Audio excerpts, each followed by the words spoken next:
Right, good morning again, everyone. Thank you for your patience. We were waiting a few minutes just so that others could join us, but I think we can get going now. Let me thank very much our guest, Mrs. Joy Efe Odiete, who agreed so willingly to join us today. This is the forum organized by the Nollywood Studies Centre. The Nollywood Studies Centre is a unit of the School of Media and Communication of the Pan-Atlantic University. And it is a forum aimed at fostering interaction between the filmmakers and the audience and amongst the filmmakers themselves. And it holds, well, every so often. So today we have as our guest the CEO of Blue Pictures Entertainment, Mrs. Joy Efe Odiete.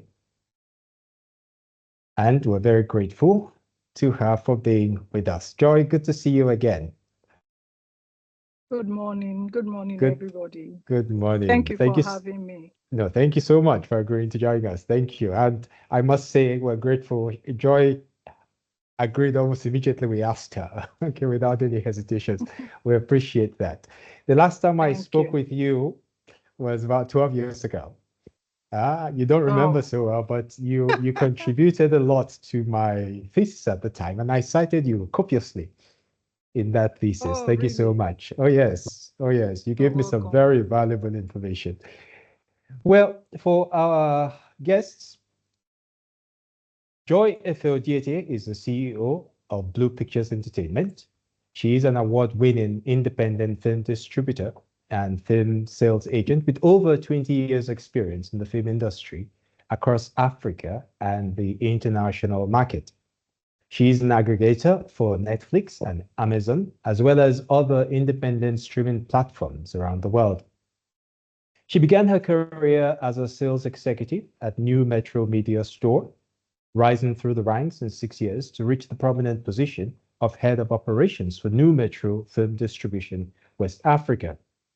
In 2011, she made the decision to pursue her dream of launching her very own independent film distribution company, Blue Pictures Entertainment. She has recorded major successes for foreign studios with franchise titles such as Harry Potter, Star Wars, Thor, Avengers, Batman, Iron Man, and Black Panther. She has also worked with renowned Nollywood filmmakers and has successfully distributed several blockbuster Nollywood films, including The Return of Jennifer, Phone Swap, Last Flight to Abuja, The Mirror Boy, Anchor Baby, to mention a few. In addition to her work in film distribution, Joy expanded into film exhibition in 2021. She serves as the CEO of Blue Pictures Cinema, a state-of-the-art cinema located in Lagos. Since its inception, the cinema has grown from a 2-screen facility to a 6-screen exhibition center.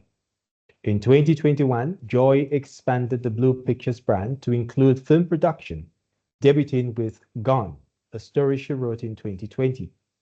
Since then, she has produced and co-produced several films, including Money Misroad, Toxic, SWJ, Owambe, and Tokumbo. She's currently overseeing a slate of productions set to premiere on Netflix and other yet-to-be disclosed international platforms.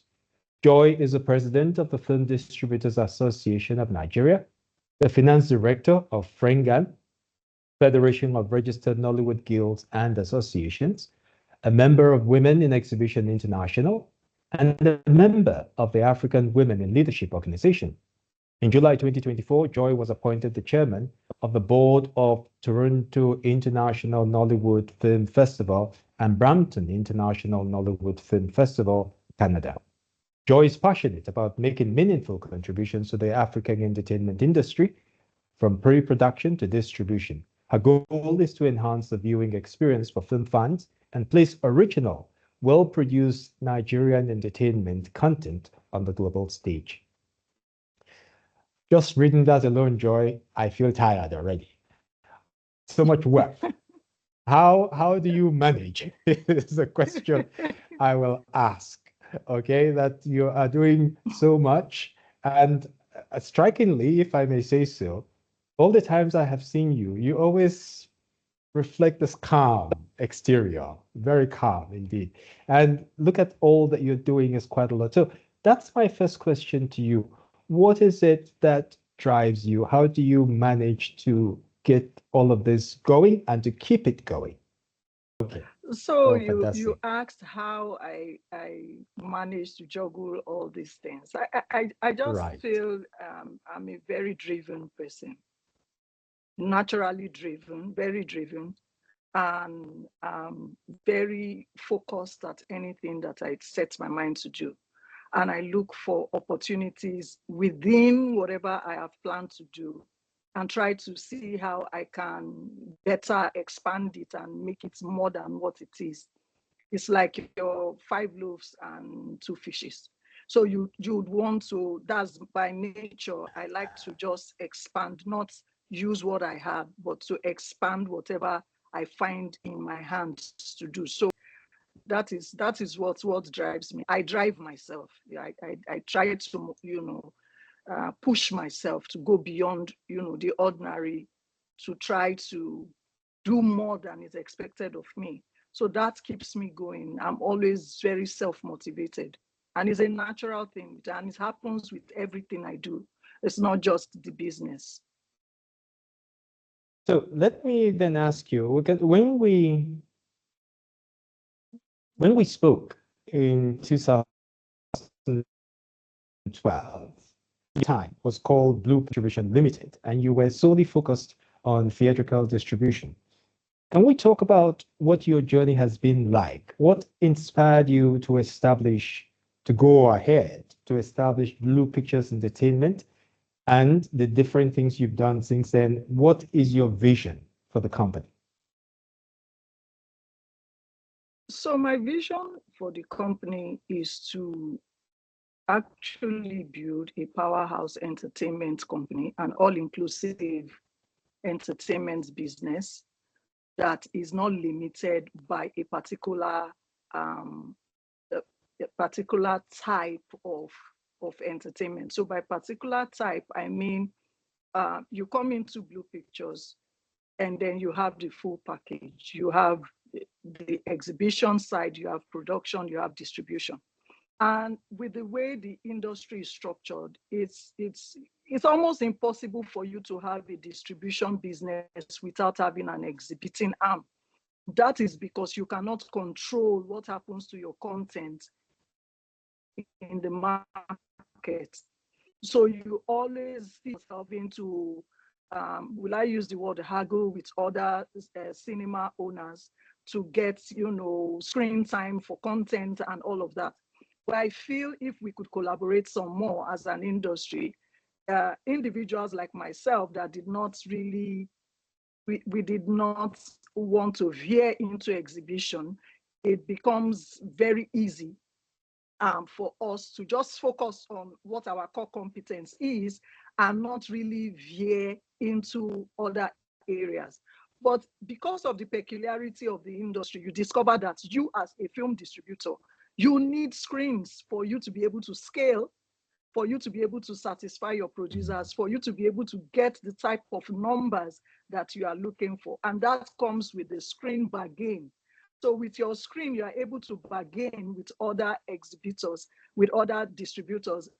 And then it's like a yin yang. You give and you take, okay, you consider, and then you have some screen here, you have some screen over there, and then you merge it, and then it becomes like a whole. So it is just the way the industry is structured. It's not like you have to, you need to, do exhibition. But if I take 2 steps back, I would also say that I also have like an exhibition background. So coming from New Metro, I was also working in New Metro cinemas. So it was something I've always known. I've been trained as an exhibitor before I became even a distributor. So my own case is different, but I'm speaking for other distributors that are currently in the market or they are looking to come into the market. That is just what you will find. You will find that apart from you having a distribution business, you also need exhibition, whether you are partnering with a cinema chain or you have your own exhibiting arm, whatever you do, you need to have that in place. But what you said now, I mean, you use the word collaboration. There's a lack of collaboration. In the long Yes. run, is this not really going to be a big problem? Because if every distributor faces that lack of collaboration with others and is then forced, as it were, to set up a cinema just to be able to, you could say, join Scale. the negotiating table to scale. Exactly. Yes. Yes. Now, Mm-hmm. what is the future here in that case for our industry? So I'll tell you what, when before 2020, there used to be a lot of lack of collaboration within the distribution space, within the exhibition space. But it's changing now because we have come to realize that we are all we have. I mean, the industry, this is all we have. You know, we don't expect the international markets to come build our industry for us. It is the responsibility of the stakeholders within the industry to build the industry. So for us to build, we have to learn to collaborate.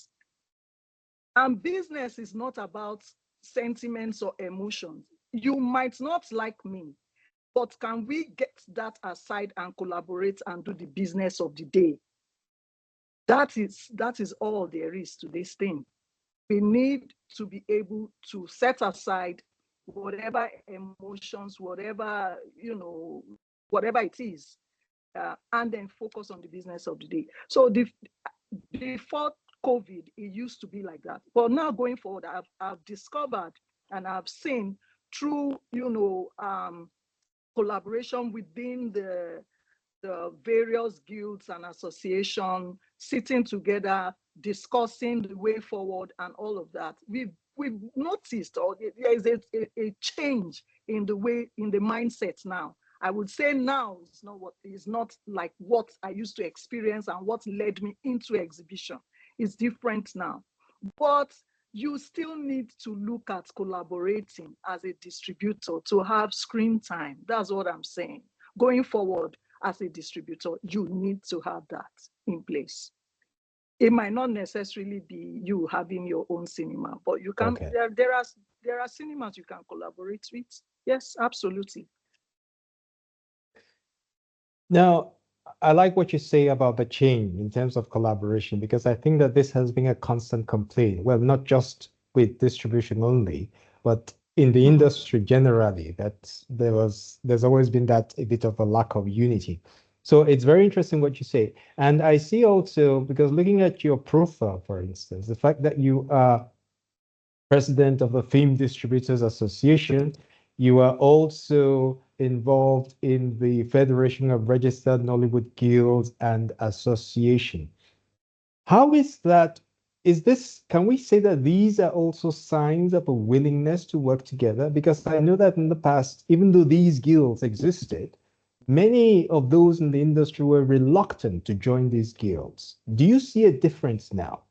Still in line of this collaboration, are people more willing now to join the guilds to have this common umbrella? So everything in life is about value. So for you to ask anyone to join a guild or an association, you have to show them some value. You have to show them that this is the benefit, that this guild or this association, by membership, this is what you stand to gain. Right. And me going actively into leadership, into the guilds, into the federation is intentional, because I know from the outside, you might not be able to effect any change. You might not be able to explain things. You might not be able to get them to understand this is the reality. This is what we are faced with. And I remember my first meeting there where I was explaining to members of the ESCOs that this is how it works. This is our challenge as distributors, as exhibitors. They did not know, because everything in the industry is about hearsay. I heard, Yes. they said, Yes. is coming. So nobody really know the facts of the matter, except you come to the table and have conversations with people who are actually actively involved in that. you will only be limited by hearsay. And the industry is heavily driven by hearsay, and it shouldn't be. People should seek knowledge, should seek understanding, should go to the table to try and understand, ask questions, and don't just assume. And there's a lot of assumption going on. And I felt within myself, like I said, I'm always personally driven. I don't need anybody to tell me this is what it is. Change is not convenient. It costs people something. And I believe for me to be able to change whatever it is currently going on within the Federation and guilds, you have to be actively involved. So, and that is changing. You will see that it is changing. It is going to change. The industry is going to change for the better, because when people know, knowledge is power. When people know, they act differently. So that is going to continue to happen going forward. And the collaborations that we seek within the associations and guilds, we'll start to see a change, and then we'll have a better industry. It's not going to be easy. Nobody said it's a 2 days journey. We will have our ups and downs, but yeah, we are on the right path. I agree with you. I like very much what you say about the need to show value, because people I have spoken with in the past have always stressed that we don't see what is in it for us. Okay, so really the importance of showing that value, what people can gain and what they also can contribute, I think it's a very important conversation to have. Now, I'll just say to our audience, please feel free to drop your questions in the chat box and we'll take them from there, okay? So please just drop them and we'll take them as we go along. Back in 2012, there were just 3 of you, film distributors in the country. And of course, a lot has changed since that time. What does the landscape of distribution look like now? Because the number of distributors has increased, but we do not have, yes, the number of cinemas has also increased, but given the fact that we still have so much territory to cover, okay, and I know that the number of films being produced is also still pretty high, and I know that the challenging of scheduling and all of that is part of what you say, I guess, as collaboration. But what is the landscape like now in this space of distribution? So before now, like you said, in 2012, when we met, we were only 3. It's not even, was it 3 distribution companies? Yes, I think yes, it was I think there were 3 of you. Yes. Homeland Films, and then there was Blue Pictures, and then there was Silverbird. Just exactly. The 3 of us. Yes. Having a cool time, not knowing that change is coming. But now we have about 8 distributors currently in the market. And then we have 107 screens. So I would also include Ghana, because obviously we distribute into Ghana. So 107 cinemas, not screens. And then we have 352 screens currently in the market. So to show you that the screen has increased, the cinema have also increased. The number of cinemas across Nigeria and Ghana have increased. But however, we are still lacking in cinema numbers. So it should be 1-to-1, like in India. We are a lot in Nigeria. So the screens are not enough for us. Imagine James Cameron, the director of Avatar. He would shoot one film and go for like 2 years, 3 years, 5 years. It's because he has, he has been able to recover whatever it is he put into the film, just at the box office. We are not even talking about streaming and other windows. It's just theatrical distribution. But you discover in Nigeria, the screens are not enough. They are hardly adequate for us to rake the kind of numbers that we expect for production and have return on investment for productions that we have. So it's a bit of a challenge. Okay. Yes, it's insufficient, because though we have like 352 screens, Nigeria and Ghana combined, we still do not have enough. Because if we think we have scratched the surface of exhibition, we haven't. We still have structural issues, which I feel should be the focus. Whilst I understand that films need funding, we also need funding for structures. And to expand the structures is so important that we expand that and look into having like community cinemas, grow that area some more, the exhibition space. We have to grow it some more. And then we will now start having that returns, at least at the box office, before we go to other windows. Because if you notice in the industry, most productions, they look onto streamers to give them all the returns on their investment, which is not supposed to be, because it is just one window in the entire distribution windows. You still have your cinema, which you have SVOD, you have TVOD, you have AVOD, you have so many of the VODs, and then you have in-flights. There's a lot that can be done, and then now there's fast channels.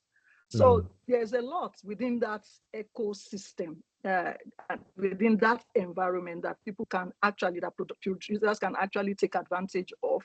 But because there is still that, producers are not really making what they should make at the box office, at the cinema currently. They also look to the streamers to realize returns. And it cannot be only the streamers that will guarantee your returns. It has to be the entire circle of distribution. You should give production, content, ability to travel. So contents don't travel. They just sit, okay, some will say, I don't even want to go to cinema. I want to go straight to streaming. It's not, you are not really exploiting the potential of those contents. They are not really fully exploited. And it should be. That's why we create content, is to exploit whatever and milk it enough to be able to get what we can get of that content. I agree with you. And actually, even when you talk about the streaming platforms, I mean, look at the challenges we're having with network now. It means that a good portion of those in the country will not go to those platforms because they do not have internet access. So clearly, there has to be more of these physical structures. And that brings me to a question which I was going to ask it anyway, but Olusoji has also raised it here in the chat box. He says, as you know, cinema investment is quite high. What are your thoughts on community cinemas? Oh, I did mention it, that, we should look at, I didn't just mention in terms of edifice, like the Ebony Life of this world or like the IMAX. No, I did mention that community cinemas is so important in every local government. We should have cinemas that people can just walking distance to their houses, that they can also see these films. I think community cinema, we've been talking and flogging this issue for even since 2012, and then we are not moving. So talk is cheap. Let's get to the action, and the action is in putting our monies into what we need as an industry. What we need is those structures. We need to expand exhibition. It is critical at this point that we should have that. Now, the new ministry, which is dedicated to the creative industries, is coming up with various initiatives. Is there any aspect of that you would say, yes, we in the film industry can tap into in terms of now building this infrastructure or putting this infrastructure in place? Because like you have rightly said, many times when people talk about funding, it goes more to films and not to the actual aspect of infrastructure, which is so key. Yeah. So, do you see any possibilities in that improving with regards to with the initiatives that the new ministry is bringing up? So the new ministry, as you know, and as I know, and as we read online, they are coming up with various initiatives for the industry. But however, the information has not quite trickled down.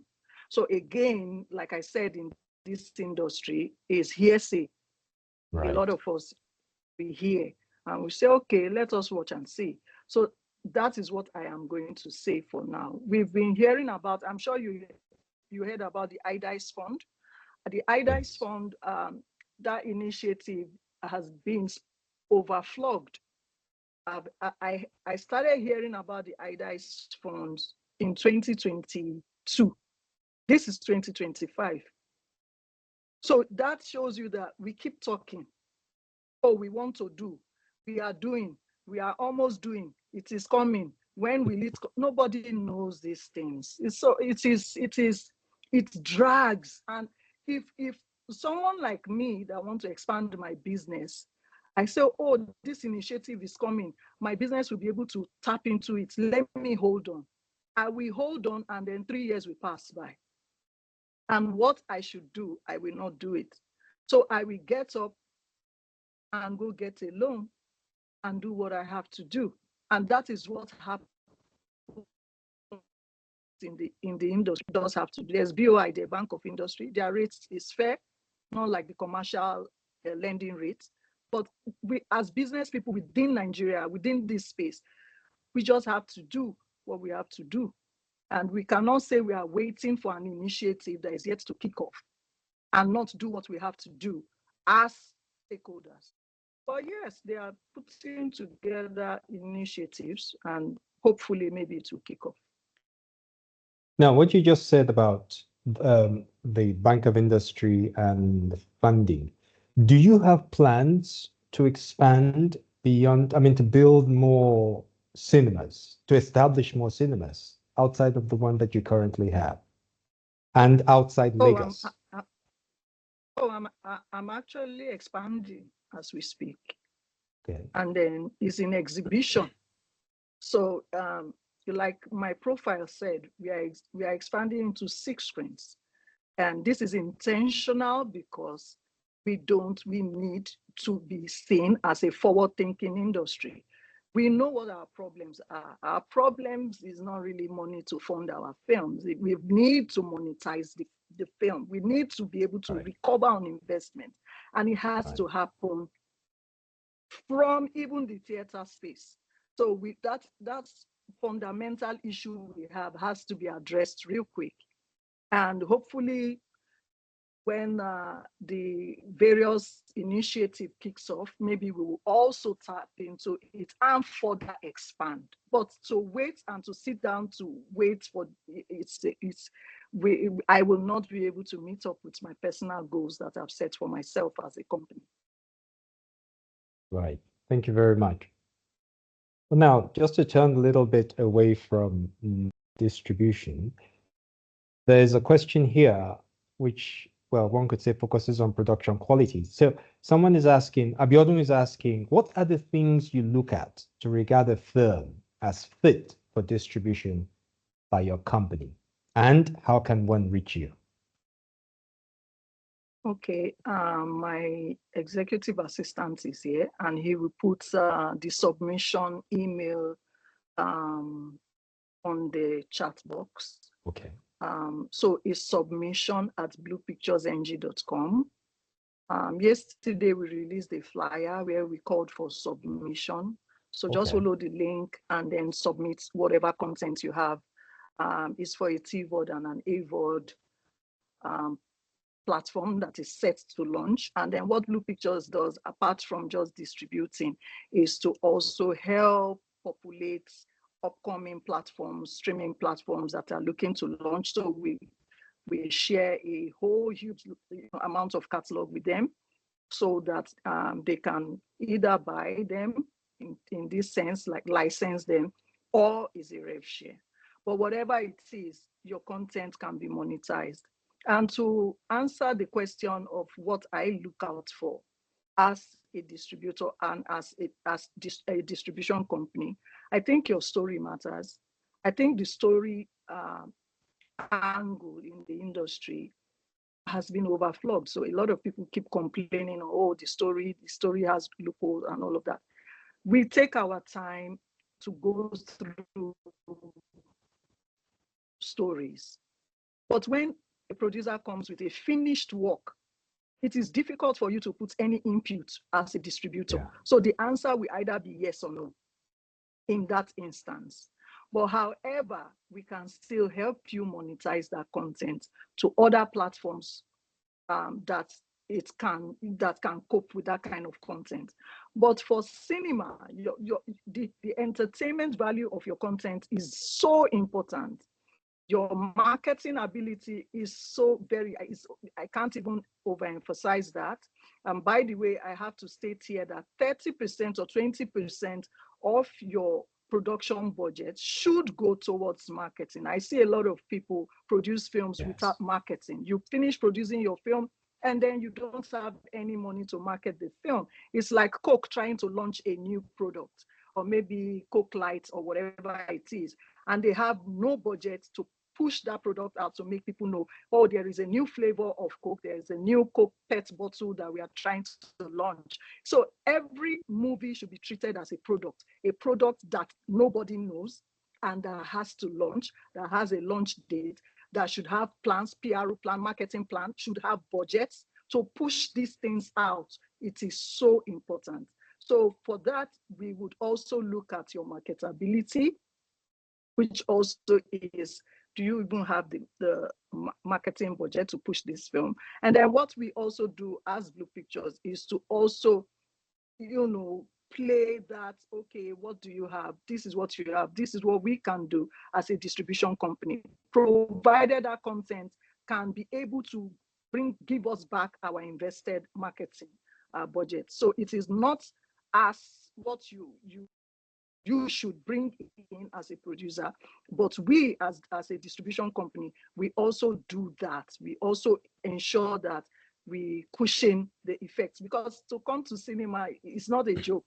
You want to distribute your content to 107 cinemas, and then you don't have marketing budget. I mean, you have your logistics you have your marketing material, you have the movie, you have censorship, you have a lot that you have to pay for. It's not free. All these things cost money. So you have to put it at the back of your mind. It's like having a party, having a wedding party. You must, at your reception, look at how many people am I catering to. You should also put it at the back of your mind when you are producing a film. How many cinemas am I catering to? And plan for those cinemas is so important. And that's what I look for. But the story, the production value, your marketing ability, all that is so important to me accepting content for distribution. That's a very important point you made. I mean, one of the very important points you made. That when you say that any budget should dedicate 20 to 30% on marketing. Now, the thing is, many people, well, I guess what I'm really asking is, how do people learn this? Because many people, I don't think they have all of these details. So when people go into making a film, it tends to be the last thing that many people think about. And by that time, all the money is gone. So yeah, you as a distributor, if someone, what would be the ideal? That someone comes to you, as you say, with a finished product where all you can say is yes or no. I can do. Or the person should come to you before production. Yeah, before production. Yes, that will be the ideal thing. That is the protocol. If you are starting off a new production, you should sit with your distributor to have conversations. This is the genre I'm trying to. This is my cast. This is my wish list in terms of directors, cast, crew, and all of that. This is my story. What do you think? And this is the budget I am putting into this production. So at that point, we sit down. It is a strategy meeting. It is a business meeting where we also look at, okay, why not let us, take out certain sum to make sure that once we have produced this film, we can also have enough to push the film. Sometimes the genre that you want to produce might not be fit at that time. Not that the genre, so this is what I want to really clarify. A lot of creatives, they say, no, nobody should control my creative intention. I should be free as a creative to just create anything that I like. But as you are saying it is within your right to create anything you like, is also within the right of the platform or the cinema to say this type of genre does not work in my cinema. Right. Do you understand what I mean? So Right. there is that collaboration and intentionality that should go into the business of production, the business of film. You can't enter into it blind. You must open your eyes and know what you are doing. You should ask questions. Don't assume. Ask questions. Okay, this genre, this is what I'm doing. Because in my work as an aggregator, sometimes a platform can just shoot me an email. Oh, Joy, we are looking for this type of content. Can you please help us aggregate? We need such and such number of X amount of content, this genre, this genre, this genre. And then I put out the notification. And then when the entry comes, I have to screen it with my team to make sure that I am giving them the best. So, and then they come back to say, no, we don't, this content is so good, but this is not what we are looking at this time. So platforms have what they look out for at every particular time. It is business. It's not an emotional decision. It is business. This is what we are looking for at this time. Doesn't mean that your horror movie will not work in any of the seasons. So it's like a cycle. There are different cycles, and there, Right. during Halloween, there is always a call for, oh, do you have horror movies? Do you have this kind of movies and all of that? Then when it is Christmas period, oh, we want family type of movies and all of that. Do you have any Christmas movie? Then I'll start looking to get them what they did not, what they don't have on their platform prior. So you can imagine the amount of work that goes into aggregating content. It's not just give me any kind of content and I put there. We work with instructions from the platform. This is what we want. And then you have to aggregate those contents and then send to the platform. Yeah. Right. That's very enlightening. That's very enlightening. Well, something else you said that I would like to go back to. You said something about the assistance that you can render to platforms that are trying to establish themselves in terms of giving them access to content and so on and so forth. Now, there is a noticeable increase in the number of local platforms or attempts to establish local streaming platforms.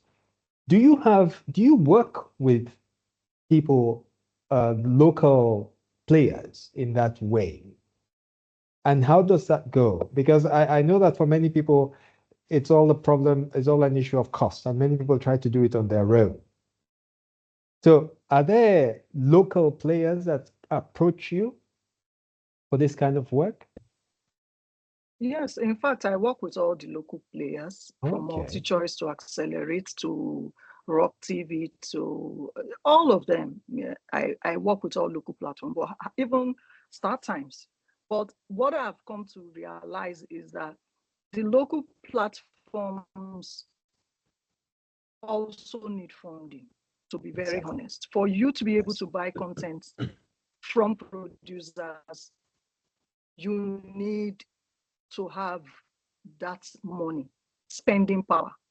So, okay, so they don't have the amount of, funds, license amount to pay for the kind of content that they are looking for. So the local partners to the local streamers too, they need funding. Everybody needs funding, and the government, I feel, should start looking at empowering local streamers as well, because they also help, whether you like it or not. They play their role within the ecosystem to ensure that producers monetize their content, and it is just what it is. Cinemas need funding, distributors also need funding. It's just the way it is. Very important point. Thank you. I have a question here from Richard. Richard says, in the case of giving some people some kind of special treatment when it comes to film cinema distributions, what will be the fate of the one who doesn't have that kind of connection to make their money back? I'm not quite clear what Richard means here. I don't know what Richard, open up. Come out in plain English. I don't know what you mean by favoritism. I don't practice favoritism. And I dare say I'm one of the distributors that have been very, very empathetic towards productions. And I don't really look at who is there before I can say I want to help, because I always put myself in the shoes of everybody. It has burnt me a couple of times because it's not everybody you do business with that appreciates what you bring to the table. They are very good at critiquing, but the truth of the matter is that it is not also easy distributing. There are a lot of hurdles there, and then you just have to learn to surmount them one after the other, and then you keep going. Don't dwell on your past. Keep your eyes on the ball, and then you keep going. You learn your lessons, and then you continue moving. So if you are saying for the people who don't have, I don't, that your question. Okay, Well, what is it? What is it? Tell me what R- it is. Or maybe Ronke, you Ronke is trying send to help me a here. private. Yes. Okay. Ronke is trying to help, and she says he's probably talking about gatekeeping in the industry. Okay, so gatekeeping in cinema or in distribution, which one?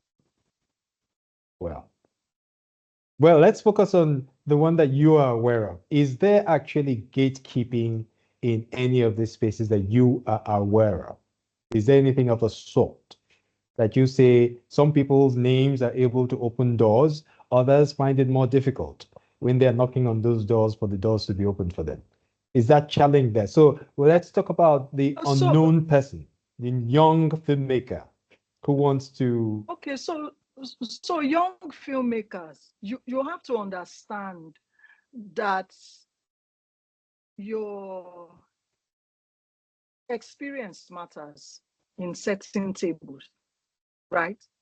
If you have not done any kind of production that a streamer, let me use the streamers as an example. If you have not done any production, you have no reel, you have nothing, and then you approach a platform for an original, oh, I want you to put money behind this and then do this. While there have been some runaway successes at that, that have competed in different platforms and that, for by luck or by chance and with opportunity and them being ready to take on, they've been able to scale and go on from there. There are also checklists for every streamer. If they want to partner with you, they want to see your track records. They want to see what you have done in the last 2 to 3 years for them to be able to put their money behind you. Because they can put their money behind you today now and you disappear. What will now happen to that production? It has happened before. I can tell you several stories of people even ask, okay, there is this conference that Blue Pictures has as a CSR that we do every 2 years. It is called the Next Gen Conference. In that Next Gen Conference, we have given production some payments, produce young filmmakers, oh, go do get this done. And at the end of the day, it was not really what we expected. But that funding is gone. So would you now go and tell them or take them to court? But this is an initiative from a company that nobody is funding them, but they just take it upon themselves to say, this is what we want to do as a business. We are funding young filmmakers. I dare to say there is no company in this industry that will put money behind any young filmmaker. Go and call their names here. Let me even say, okay, where is your track record? But I can show you several films. We've empowered people, young filmmakers in the industry, to live their dream. We've taken them to several platforms, cocktail events, and all of that for them to be able to network and meet people. It's not on me, it's on you. When you get there, make sure that your behavior speaks for you, because at the end of the day, people do have questionable characters. And we cannot take that away from business. We cannot close our eyes and say these things don't happen. They happen. People have taken chances on young filmmakers, and today they are regretting it. But I will not say because one person did that, it should not count for every other person. We have gone forward to do with many other young filmmakers. Blue Pictures is not one company that will go and be talking and announcing, we have done this, we have done that. The filmmakers that we have done, they know themselves. Do you understand? So that is what it is you putting yourself strategically, aligning yourself with the team that matters, and be there when there is call for conferences, industry events. Appear, be there, register, attend. Don't sit down at the background and say, oh, they are not helping young filmmakers. Have you tried to go to this? There are several events where you can network. Just one meeting with somebody can change the entire career of the entire, how will I call it? It will change your life forever, as they say in church. One encounter with God will change your life forever. So that is it. And no two meetings are the same. Don't say, oh, I attended it last year. I didn't benefit anything, so I'm not going this year. You have to put yourself forward. Keep going. If me as Blue Pictures, as Joy, I looked at 2012 to say, this industry is not really moving, because there was a lack of understanding of distribution, of exhibition. We did not know anything. As far back as 2012, we were just freestyling. Yes, everything we were doing from 2011, when I started the business, to about 2012, 13, we were freestyling. We'll go for American film markets. We'll see, okay, what are they doing there? Okay, how can we apply? How can we adapt? Even National Film and Video Censors were looking up to us to educate them on how to put in some of these things. Because you bring a film, they'll say, no, you can't release it. They'll give it 18, give it restricted exhibition. We all now started learning till we got to where we are today. So you will not give up. You continue to move and move and move and push yourself forward. You are the one that wants to be a filmmaker, not me. So you have to put yourself in a place where everybody will see you, in a place where your talent, your raw God-given talent can speak for you. You can't sit down and give up and say nobody is helping. And that is what the industry keeps recycling. Oh, they are not helping young filmmakers. No, like I said, the industry is heavily driven by assumption. Let's not assume. Like, this is an opportunity. You ask your questions. And then by God's grace, if it is something I can answer, I'll answer you. So don't say, oh, they are not helping us. Try and help yourself and put yourself forward. That's all I'm saying. Thank you, Joy. Richard has tried to clarify, but I think you've touched on the point he was really referring to. Because I would just add that really it is a business. So the concern of giving sometimes names is, well, people will always look for who will bring me back my investment. That's natural. Exactly. But I think the point you made is clear. Young people have to really be present. The point of you have to grow through the system. Little by little, people see, okay, this fellow is capable of this, and okay, I think it'll move in that regard. Let me turn now to the question of David. David asks what I think is an important question, which is that of children's content. And he says, as regards children's content, what are the criteria for produced content to be classified appropriately for children? Is there an age range specifically sought?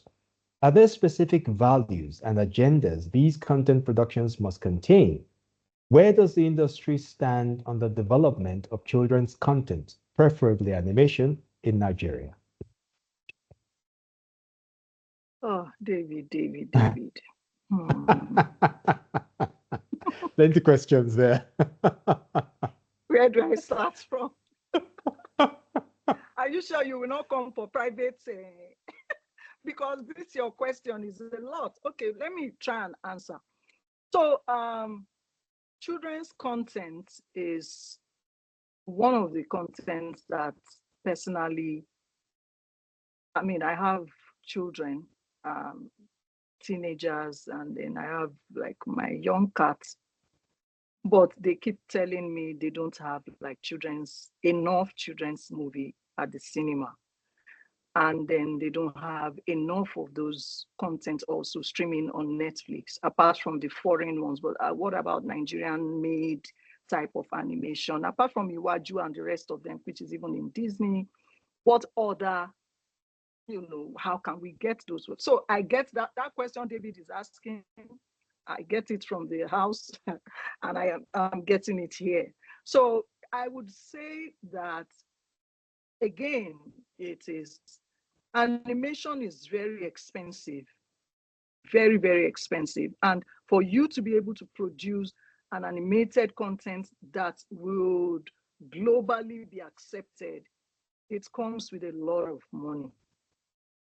Now, whether that content is picked or not, there are other platforms that you can also monetize this content in. Again, our local distribution platforms, which are the multi-choices and all of that, I don't know if you have approached them with that content before, the animated content. You can start from there. There are TVOD, AVOD platforms. Like I said, I put out a flyer. That is another start for you. On the flyer, you have children's content. They need children's content. So those are the opportunities within the industry. When you are scrolling your IG, try and look for what will benefit you and not just the story and very dark man. Not that I'm saying you understand what I mean. So just try and look for those, because they will drop and you will not know that these are, these are contents that are needed per time. But now is an opportunity for animated content. You can actually go and submit that content or whatever content that you have. And in terms of the global market and the streamers and the cinemas, they don't, animation, they tend towards the Hollywood animation, maybe because they have not seen the quality of animation that can match what they have currently in Hollywood. That's why acceptance is a little bit, they are sluggish about it. But if you can bring it, let us screen it. We might be able to advise you where you can take that content to. But yes, those contents are not really out there. They are really scarce. And I hope that, with time, we'll be able to have like a permanent solution for it. But it is very, very expensive for you to put together. So I will encourage you that, except you have where you are going to monetize it in real time, you might need to slow down a bit and monetize the ones that you have already before you then proceed. I don't know if I answered your question, David, but you can always reach out to me. My EA is there. She will just, her name is Victory. She will just put her email there. You can always reach out to Victory, and then I can schedule a time, and then we can just have a conversation and see where we go from there. Thank you, Joy. That's very generous of you. Thank you. Now, we have here quite a few questions coming in. One of them is from Olusoji, who is asking, what are your thoughts on talent? As you know, infrastructure follows talent. Does the film industry have enough talent across disciplines? No, my dear, you are absolutely, this question is really a very, very, very important question. We don't have enough talents in the industry, and the talents we have are recycled, like they are in every other film. And as you know, even in Hollywood, you see introduction of new Hollywood faces into productions, featuring new up-and-coming Hollywood new generation of actors. So it's the same way too. I would say that new talents should also take time to put in the work and put themselves forward. Like this year, there will be a lot of call for new and up-and-coming actors. Your talent will speak for you. Have you gone through any formal talent development training and all of that? Once you are there waiting for opportunity to come, be adding value to yourself. That is what I am saying. Then there is also avenues for training. there are film schools locally here that you can register and do like a 1 month course, 2 months, 3 months, and then you continue to grow yourself whilst you are looking for opportunity and call for entry for people to submit their dialogue or whatever it is, however they call for that. But when you are trying to create a content in Nigeria, like myself, when you are trying to produce a film, that's when you know that we don't really have a lot of talent. And then you try to say, oh, who can fit into this role? Oh, no, this one has played this role 50 times. No, no, no, no, I don't want this particular talent. Let's look, can we get someone else? Like in a production, that I'm looking to produce real soon, we had to use 2 new faces. Not like 2 new faces, like they've been in just very few pictures. But we are taking a big, huge risk to say they should play lead, because I feel the industry should come to a point where you take a chance on young filmmakers or young talent that can actually prove themselves. But these particular talents I'm talking about, they have done 1, 2 pictures, and then you can see that these talents, if given the opportunity and training, they will be able to scale and they'll be able to become big as well. So we are taking that chance on the 2 of them. So that is the opportunity I'm talking about. And those opportunities don't come every day. But I would say as an industry, we should start exploring that. I know Play Network does that a lot. I know Kayode Kasum does that a lot. And some other production houses, they do call for, submission of your, some talents here. They don't even have like personal reel, like dialogue, something that they've done, like a monologue or something. They don't have. So you have to put all those things, get them ready. And once the time is ripe, you will see yourself flying. But yes, there is that dearth of talent. What we have is recycled talents. And then we need to get in new talents, fresh faces into our productions, whilst we can also do a good blend with the old faces, and then everything would come out well. Thank you. There's also a suggestion here, a comment that networking opportunities are bound.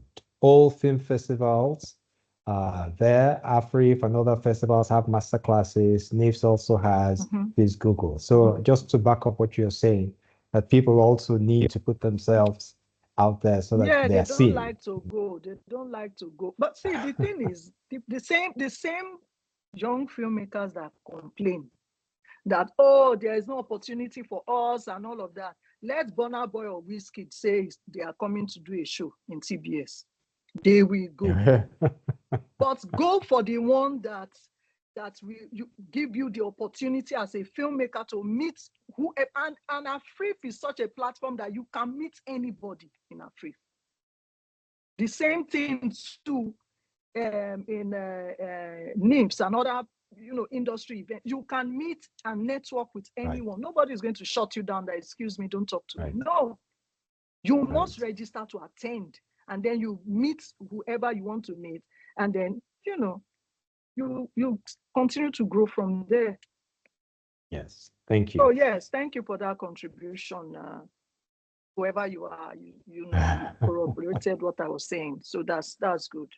We're on the same page. Right. Ezinne has a question here, which is an important one as well. She says, YouTube is to modern film distribution in Nigeria what video filmmaking was to the film industry in the early 1990s. What are your thoughts about how this path to distribution is revolutionizing the industry? Well, I would say it is even helping us as we speak. But imagine if all those filmmakers were all coming to the cinema and then there was no YouTube. Imagine what will happen. So thank you, YouTube. I'm really grateful that you exist. Because again, not everybody can have that funding to produce for cinema, to produce at that scale. Some just want to produce for mid-range, have mid-range budget, and then they continue to produce massively. And that's where YouTube is. At the end of the day, everybody should look for their market within the industry and focus there. There are people who like to produce for DVD. Asaba industry, it still exists. They still do DVD movies. So that is another market on its own. And then there is the YouTube market. There is cinema. It's not everybody cannot do the same thing. So yes, YouTube is really revolutionizing that space, but they are not, will I say competing? No, they are just doing their thing. And it's complementary. That is what I see. Even I as Blue Pictures, even Blue Pictures as a business will also do YouTube. So there are various content, and you should be able as a stakeholder to tap into the various pockets of the industry that you can monetize and get income from. Don't say, oh, YouTube, I can't do. No, don't say I can't. So that is the thing. Let everybody be able to find your ground, find your level, see what you can do differently to get money out of whatever content that you are producing. And like I said, be intentional about it. Don't say, I want to now take YouTube movie and go and show in cinema. That will not work. No. Please, let us balance it. Okay, then there's a question here. Name is not shown, but it says, thank you, Joy. You now produce films. Prior to this time, you distributed and exhibited. What would you say to people who may think you are monopolizing the film ecosystem? Are there any laws or policies that prevent any one company from doing all three? Well, I don't know if there are any laws. And if there are any laws like that, I will align myself to it, provided everybody in the exhibition space, they do what they have to do. Within the distribution space, everybody knows this is where I am, and then I can distribute. And when I go to cinema, nobody's going to tell me, no, I don't have screen time for you and all of that. So in the industry, I don't know whether he joined late, but what I was saying is this, that when I was setting out in business, I had no idea, I had no intention, not idea, I had no intention to go into exhibition. So the industry itself formed the reason why I had to go into exhibition. Yes. So that is another phase within the industry, a hurdle I had to surmount. Whether there are laws that, that restricts me from doing that, I don't know. But when those laws come, I will align myself. It's just like when that issue happened within the banking system. Banks used to have insurance company and all of that. There was a law that now came that they should separate it and have different. So there's now HAIRS, which is their insurance part in UBA, and then there's the UBA bank. So it's the same thing. So when it comes, I will just separate the business and just have a different CEO for that. And so it's not a matter of monopolizing. There's nothing monopolizing here. It is what is happening within the industry. And you have to, as a stakeholder and as a key player within the industry, align yourself within what you have found yourself. You didn't create it. You found it within the industry, and you just have to play. That is it. It's business. It's not whether there is monopoly. I don't know. Blue Pictures, how many screens do we have? We have 2. We are just expanding to 6. Give me a break. I'm not monopolizing, please. Okay. Well, Soji says, let's assume you weren't a distributor. What important advice can you give a filmmaker who has just produced his first film and wants to choose a distributor to go on the journey with him? What does he look out for?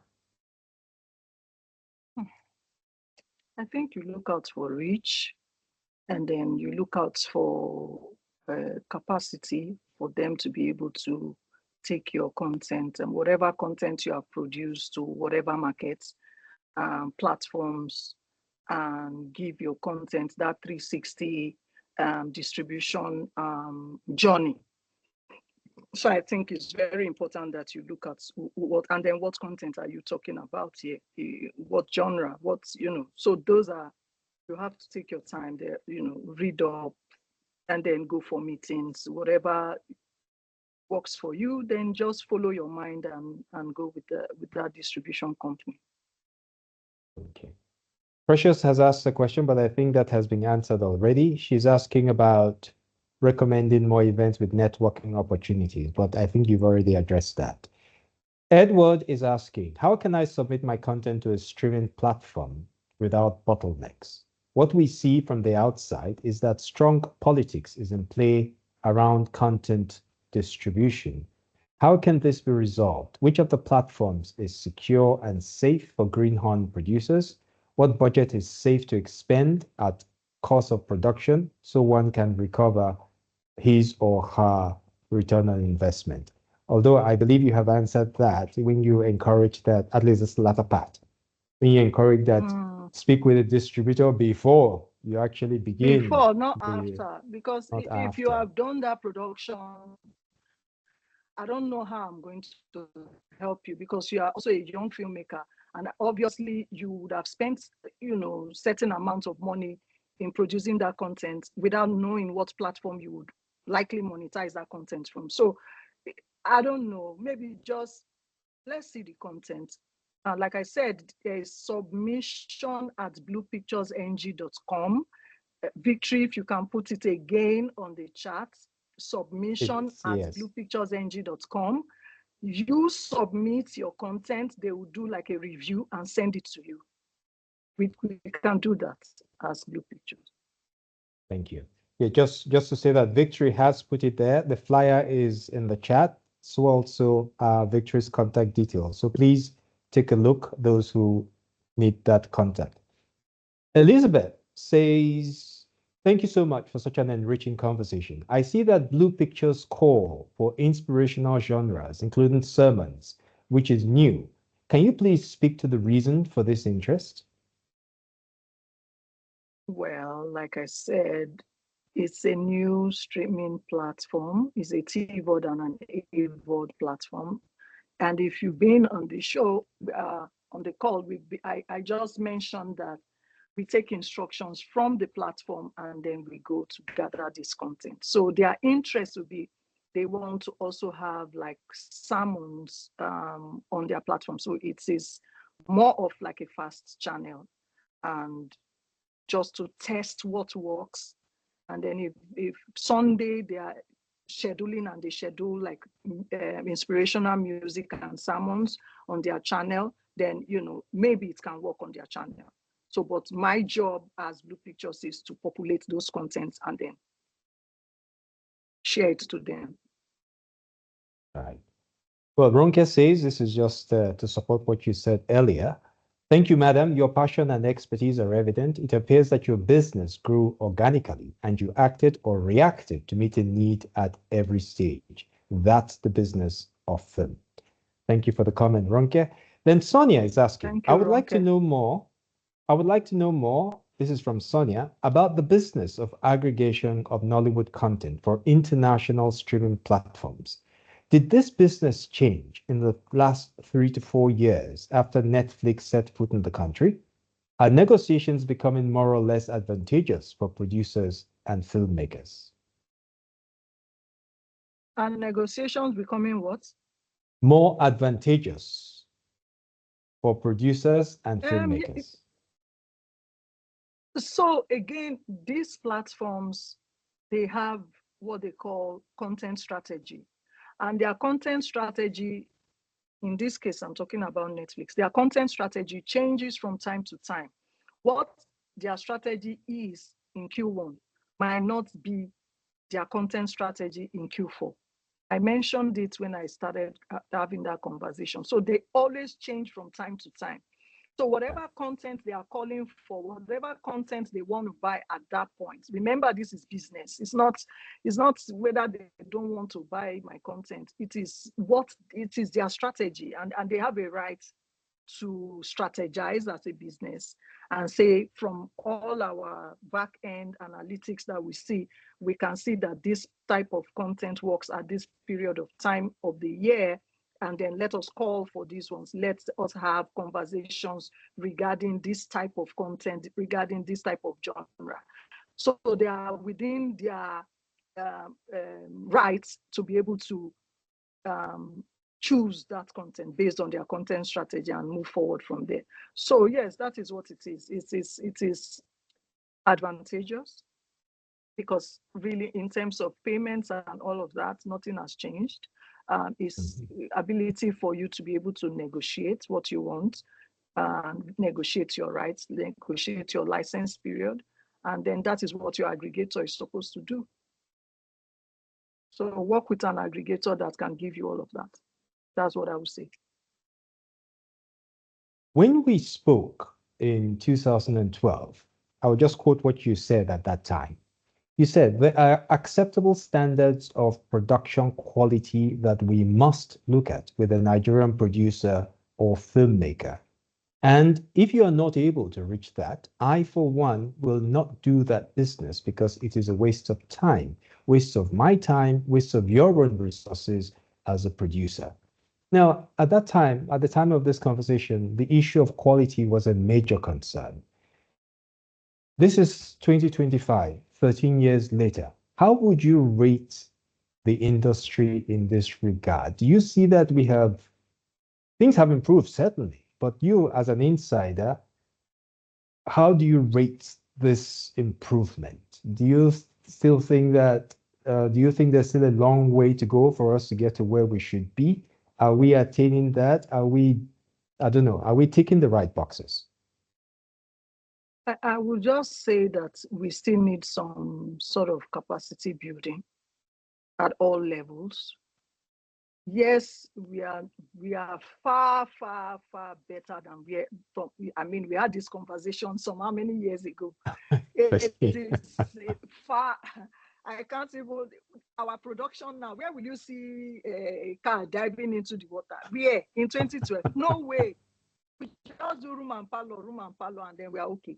Go to the bedroom, go to the just use beautiful house. But now we are really doing some really beautiful, in terms of quality of work and production. We are really scaling it. But in comparison with what Hollywood is doing, again, a lot of folks will say, oh, but they have more budget. Well, yes, they do have more budget because of the use of the green screen and all of that. That's why collaboration is so important. What we lack here, maybe we can make up for it collaborating with someone in India, collaborating with somebody in Turkey. So that is the opportunity and that is the level that I feel we should not enter into. In terms of the story, we do have the story. We have every day in Nigeria is one drama or the other. Just looking at what is happening online, you can form different types of content from it. So it is for us now to enter into a phase within the industry where we begin to collaborate internationally, and that is the next level. Look at RRR. I don't know if anybody saw the making of RRR. I've not been able to recover after I saw that. It is, and this is Indian. We know how Indian film used to be many years ago. It's singing and dancing. So for Indian to have gotten to that level, I don't even know what to say about. I'm always lost for words. What to say about that? The making of RRR. You can see that it is not just Indians, they also collaborated for them to be able to get to that quality. So that is what I would say. Our sound is still not so great. It is also something that is even when we are doing QCs, is always go and check your sound, go and get this done, go and this. So there's always that issue. But in terms of the story and where we were before and where we are now, I think it is like night and day. We have tried, and I'll clap on Nollywood. Yes, Please indeed, support we should. Nollywood. We should. Now, one last question from me. A major talking point these days is AI and the concerns of the impact that it'll have on. As a producer in this space, what are your views in this regard? Do you see things that are already coming into play? Do you foresee challenges, or do you see, on the contrary, the great advantage that the use of AI will bring into play? See, I really think that the use of AI, we should embrace it and not just say, oh, it will now come and take away what other people want to do. No. See, change has come.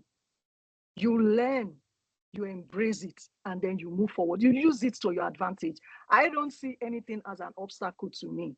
If I had seen the lack of screen and access to screen time as a distributor, I will not have Blue Picture Cinema today. But I always use whatever is thrown at me as that stepping stone to get to where I'm going to. So AI is a blessing.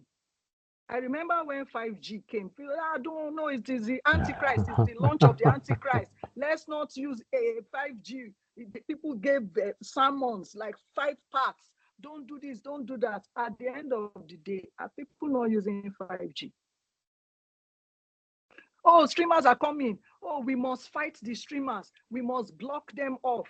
They will come and threaten our cinema space. Now, the screen that I mentioned before, we have 107 cinemas, physical cinemas, 107, Nigeria and Ghana combined. If we don't have streamers like Netflix, Amazon, and the rest of them, how are we going to recover on investments? The investments that producers have put in, even some took loans, some sold their houses to get the fundings to produce their film. How will they recover if Netflix was not there? So if we had chased Netflix away, what will happen to us? But rather see it as complementary. It's the same thing I said as in the case of YouTube. See YouTube as a complementary thing. YouTube is helping us to sieve, to get off some of those contents that don't have access to screen anyway. They just go to YouTube. The ones that have access to screen, they find their way to the theater. It's the same thing to AI. Let us use AI in our production. There's nothing wrong there. We just have to learn how to use it and have a balance in it. That is all I'm going to say about AI. I'm not against it. It must work for our advantage because we don't have it all in Nigeria. We don't have it all in Africa. We are limited as it is, resources and everything. But if we have this AI and the era of AI now in production, we should learn to use it to our own advantage. People are already using it for skits and all of that already. The content creators are already using AI for that. So let us wake up and join the train. Very good point indeed. Thank you so much. Thank you so much, Joy. Once again, very refreshing time speaking with you. Our time is just about up now. Thank you so much. And there are many words of gratitude from our audience in the chat box. So I express them on their behalf as well. Thanks a lot for this time. Once again, please take note of the contact details that Victory has provided, as well as the call for content submission. The flyer is also in the chat box. You may want to download it before the session is cut off completely. Joy, thank you once again for this time. We have truly enjoyed the conversation. And we look forward to, we didn't speak a lot about what you call your CSR, but I think it's running this year, right? It's every other year. Yes. It's running this year. Great. So that's something to look. It's biannual. It's actually biannual. It's actually biannual. We do it every two years because we are the ones funding 100%, and then we can't take on that. And we don't want to create a conference that is below standard, below our standard as a company. So we take our time to curate that next gen conference. But next gen conference is going to be huge this year. You've never ever seen a young filmmakers conference like that before. We're having, my friends coming all the way from the US, and then we have like other African production houses also coming. And then we have, our Nigerian filmmakers and production houses, and a lot of people that we have partnered with this year. And then it will be happening at the Marriott Hotel. Look out for our flyers and videos when it's out. And like I said, for filmmakers, try your best to put yourself forward. Don't say they are not helping me, nobody is helping me. Work on yourself. And when you have conferences like this, attend them, network, meet people. You cannot meet me and then I'll cast you aside. It's not possible. People that have met me, they know that I'm just, you know. I But can vouch thank for you. that. Sorry, Thank you for your what time. date? What date is that? You didn't tell us what It's in date? October. It's in October. Fantastic. Yes, Fantastic. it's in October, but we are going to be firm on dates by this week. So we'll put out our teaser, posters, trailers, all of that, just to prep people. Yes, we'll look forward to that. Yeah. We'll look forward to that. So once again, thank you so much, Joy. Thank you so much. And thanks to our audience for being with us. Thank you for your questions. They help to move this conversation forward. Thank you so much. Very enlightening. Thank you so much, Joy. And do have a great day ahead. You too. All the best. Bye-bye. Bye, everyone. Thank you so much. Thank you.